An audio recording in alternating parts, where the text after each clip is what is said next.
Guys, it's Mesa with Pins Made and Polish It Off, and I bought this really cute blouse. It's an Adam Levine, and I got it home, and I hadn't realized this before, but somebody's kind of done a really poor repair job on the little tabs that hold all this lacing together. So I'm going to assume the others are weak, even though they're still intact. And what I'm going to do is just use some ribbon that I had on hand. I think the match is pretty good. I'm going to remove all of these, all 8 of them, and I'm going to cut and melt all these little tabs like this, and I'm going to show you what I'm going to do. That's a bad example because it has a little nick. Okay, what I'm going to do is I'm going to melt the ends on the burner, which I'll show you in a second, and I'm going to make this just long enough to catch this thread because I'm going to sew again here and I'm going to sew again here, so that'll tack it in 2 places, here and here, and of course it will be doubled back on itself somehow prettier than that. We'll have to be that way. Okay, and those will make the little loops that this will go through. These will be discarded. It'll be a slightly altered garment, but in the long run a little nicer and much more durable. Okay, here we are with my ribbon bits at the burner, and all we're going to do is touch these down for just a second.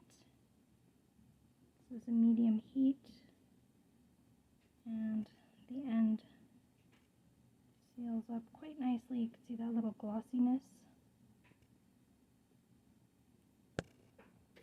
And we're going to do that with all 10. I ended up needing 10 after all.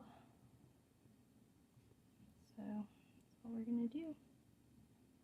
Just melt those little ends. Okay, so I've turned the garment wrong side out. That's why you see all the seams here, so that I could see very well where these are attached. I took these ones off of this side. I left these attached because they're original factory done. So those will tell me my exact placement for the ribbon bits that we're going to pin on. I have a couple of pins here as well. So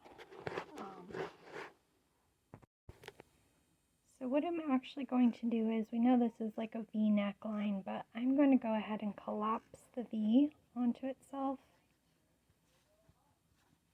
And I put this cardboard down here just so that you could see that we're going to be seeing through this little lacy part.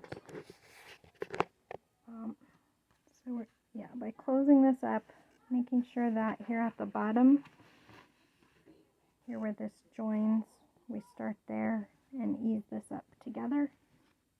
And of course, since I put paper there, it doesn't want to join up.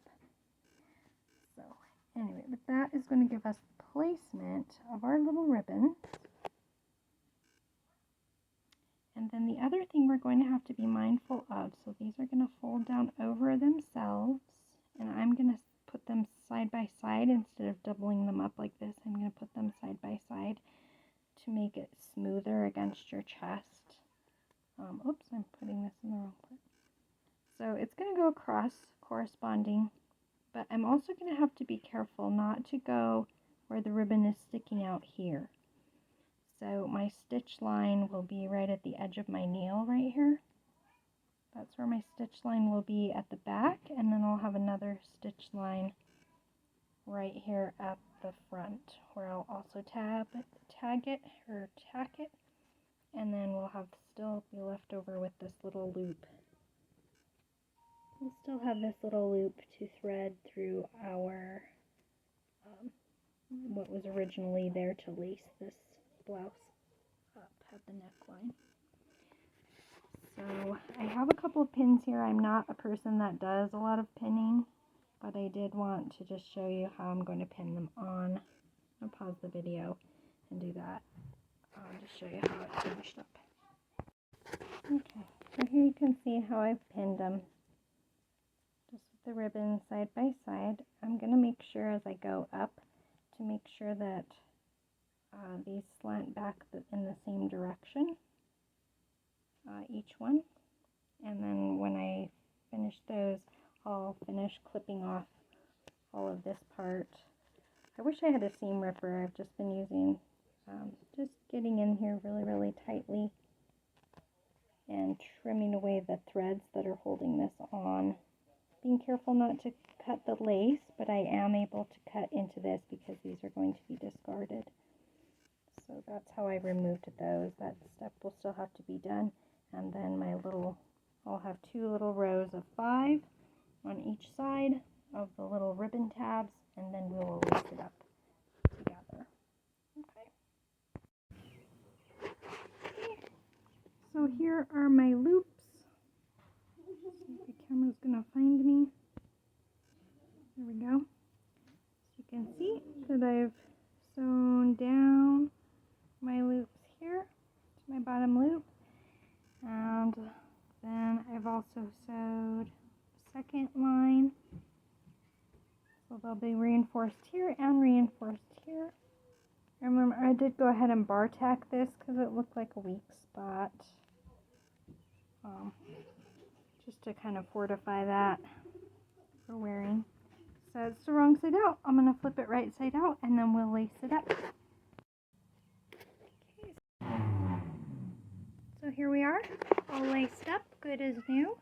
I did want to say, if I couldn't match, if I wasn't able to match this so well, like to me that's a pretty good match, but the other direction you can go is to do a contrasting color. So on this, you know, a gray, a little soft gray would have been nice, or I also could have gone with more of like a flesh tone because you're going to be wearing it against your skin, or possibly just a little white. A little softer pink could have worked. If there was a little more green, I kind of avoided the green, but a softer green might have worked in a pinch.